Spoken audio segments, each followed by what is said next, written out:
सुप्रभातम भैया बहन, कैसे हैं आप लोग। मैं नीता दीदी जी सरस्वती विद्या मंदिर मोतीबाग की सरकार आज आप सबको आज कक्षा 7 का इतिहास पाठ 4 पढ़ाने जा रही हूँ। जैसा कि आप पहले भी पिछली कक्षा में मैंने आपको पढ़ाया दिल्ली सल्तनत के बारे में। आज हम लोग चर्चा करेंगे जिन मुख्य बिंदुओं पर वह है कि जानकारी के स्रोत दिल्ली सल्तनत के बारे में जो ऐतिहासिक स्रोत हैं, जानकारी के स्रोत हैं, वह कौन कौन से हैं उस पर चर्चा होगी। फिर वो सब क्या हैं, अभिलेख हैं, स्मारक हैं, सिक्के हैं, दरबारी इतिहासकारों के द्वारा लिखे गए इतिवृत्त हैं, विदेशी यात्रियों के विवरण इत्यादि, इन सारी बातों पे चर्चा करेंगे आज के पाठ में। और फिर ये भी देखेंगे कि उन इतिहासकारों के द्वारा जो लिखे गए विवरण हैं क्या वह सही हैं या पक्षपातपूर्ण हैं, भेदभाव से भरे हैं। और तत्पश्चात हम लोग सबसे पहले गुलाम वंश के बारे में भी चर्चा करेंगे, ठीक ना।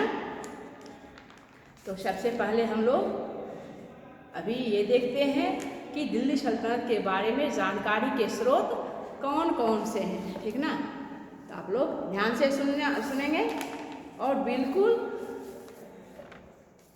उसको मनन करते जाएंगे, मुख्य बिंदुओं को आप लिखेंगे भी, ठीक ना। तो दिल्ली सल्तनत के बारे में, दिल्ली सल्तनत तो आप जानते हैं कि दिल्ली सल्तनत यानी जो तुर्क राजा हुए, तुर्क शासक जो हुए, वो अपने को सुल्तान कहते थे और उनका राज सल्तनत कहलाता था।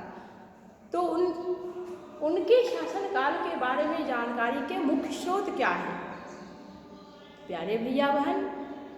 इस काल में अभिलेख, सिक्के, स्मारक, किले, उन शासकों के द्वारा बनवाए गए मंदिर, मस्जिद, मकबरे इत्यादि से हमें सल्तनत काल के बारे में पर्याप्त जानकारी मिलती है।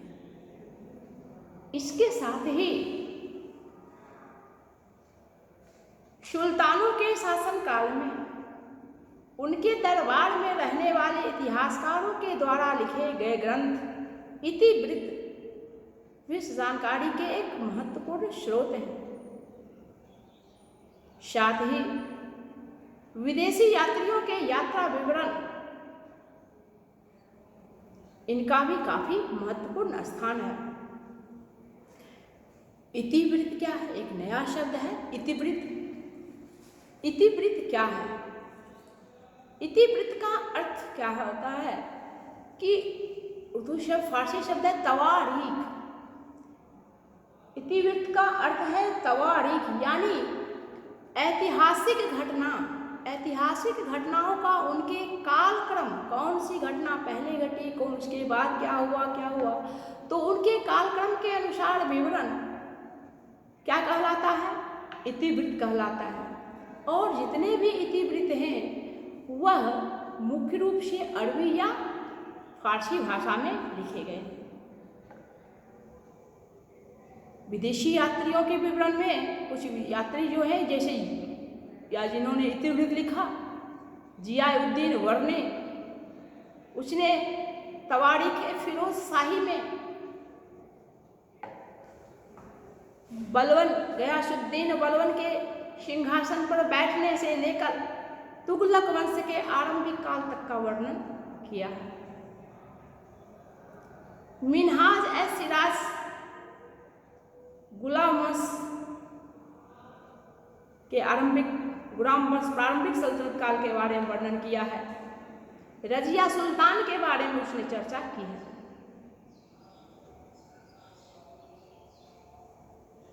हालांकि इन इतिहासकारों के विवरण, इतिवृत्तों इत्यादि को जब हम देखते हैं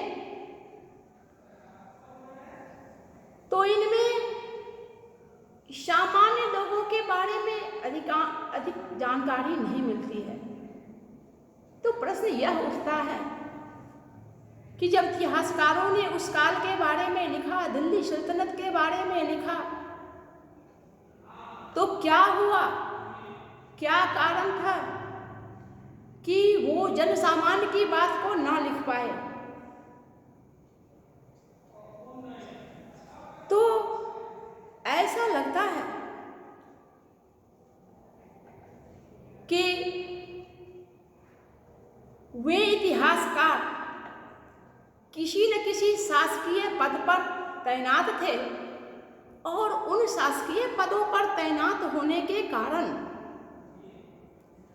वह शासक का, सुल्तान का गुणगान करना, उनकी प्रशंसा के शब्द लिखना ही ज़्यादा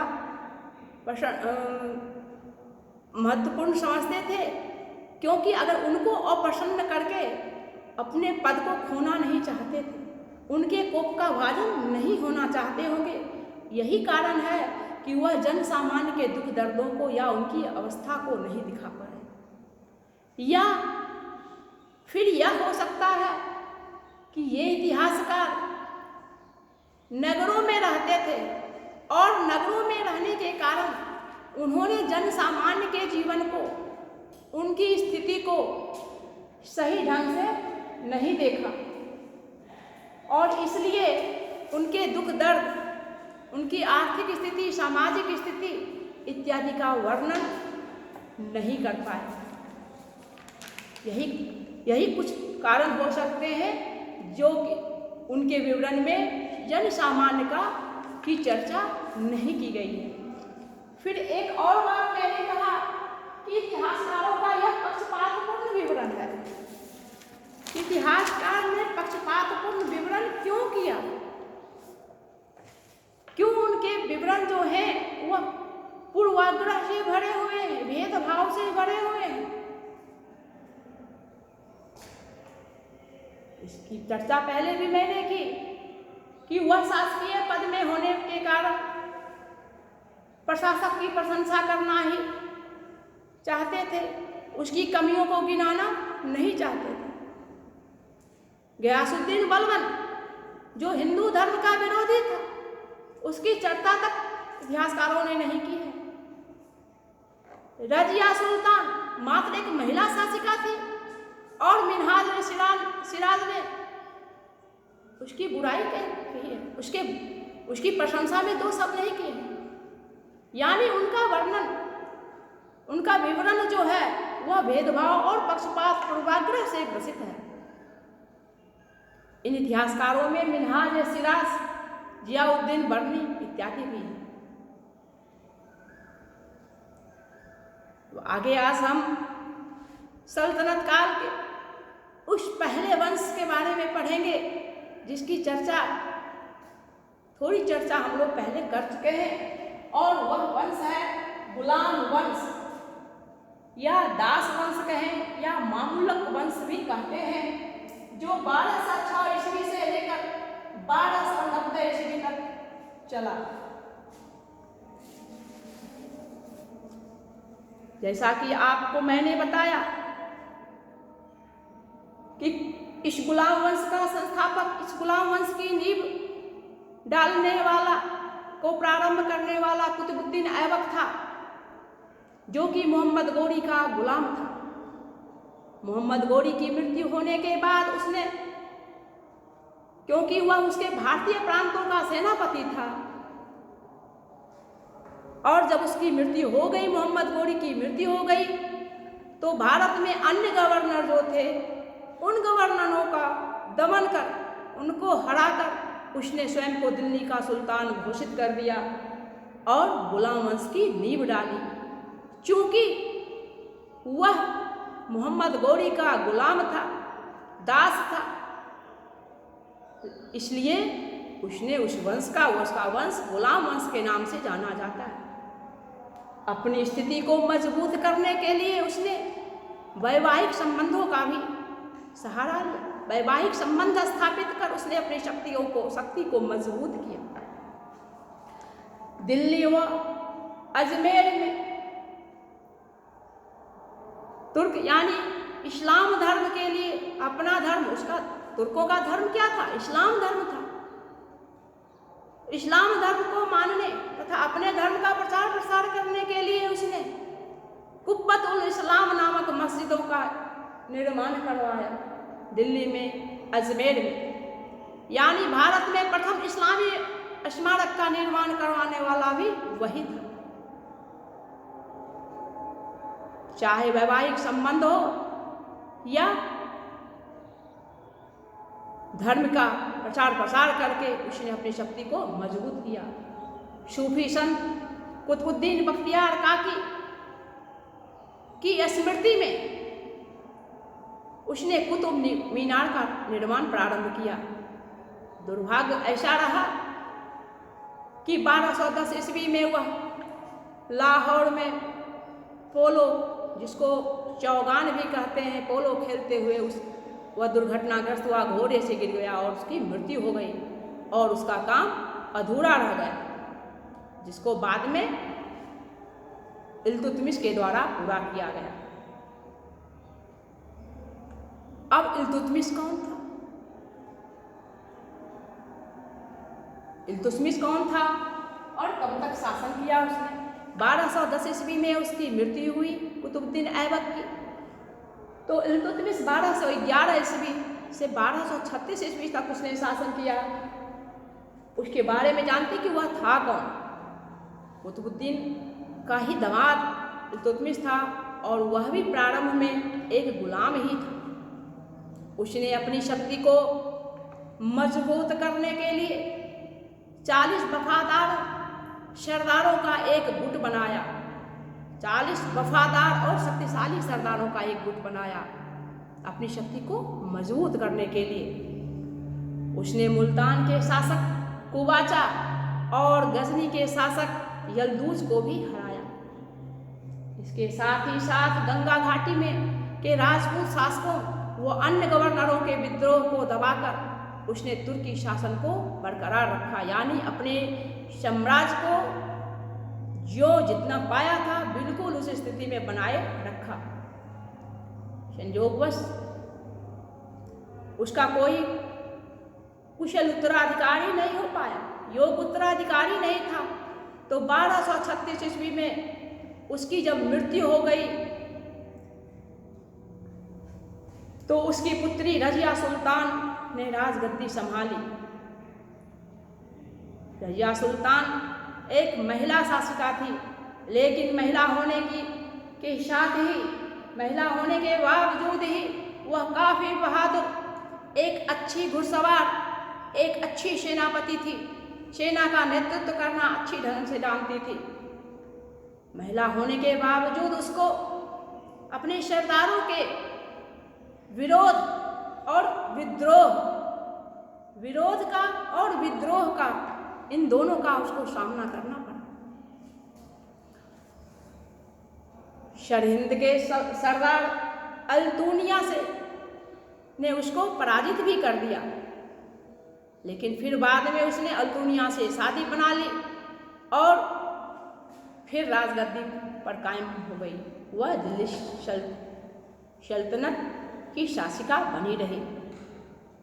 1240 में सरदारों के द्वारा ही उसको मौत के घाट उतार दिया गया।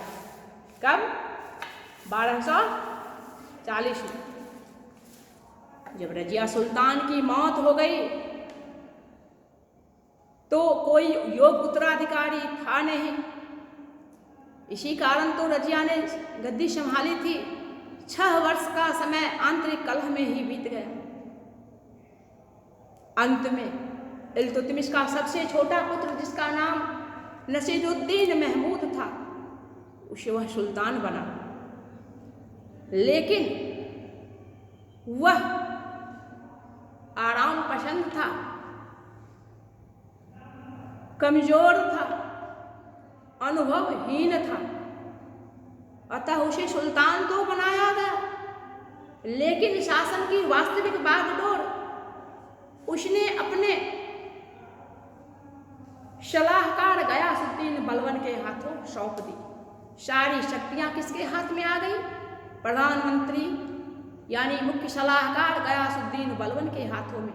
और इस तरह लगभग 20 वर्षों का समय चला और 1265 ईस्वी में नसरुद्दीन महमूद की मृत्यु होने के बाद वह यानी गयासुद्दीन बलबन ने स्वयं को सुल्तान घोषित कर लिया।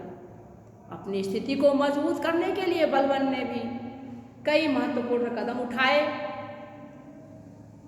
उसने सख्त साहसिक नीति, उसकी बिल्कुल उसका डिसिप्लिन, उसकी नीति जो थी उससे लोगों में डर साथ ही सम्मान भी पैदा हुआ।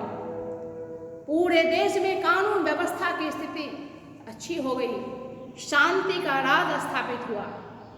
उसने अपनी सेना का पुनर्गठन किया। शत्रुओं से बाह्य शत्रुओं का दमन करने के लिए उसने सेना का पुनर्गठन भी किया। लगातार मंगोल के आक्रमण हो रहे थे। मंगोलों के आक्रमण को दबाने के लिए उसने उत्तर पश्चिम में भी सैन्य बल को तैनात किया।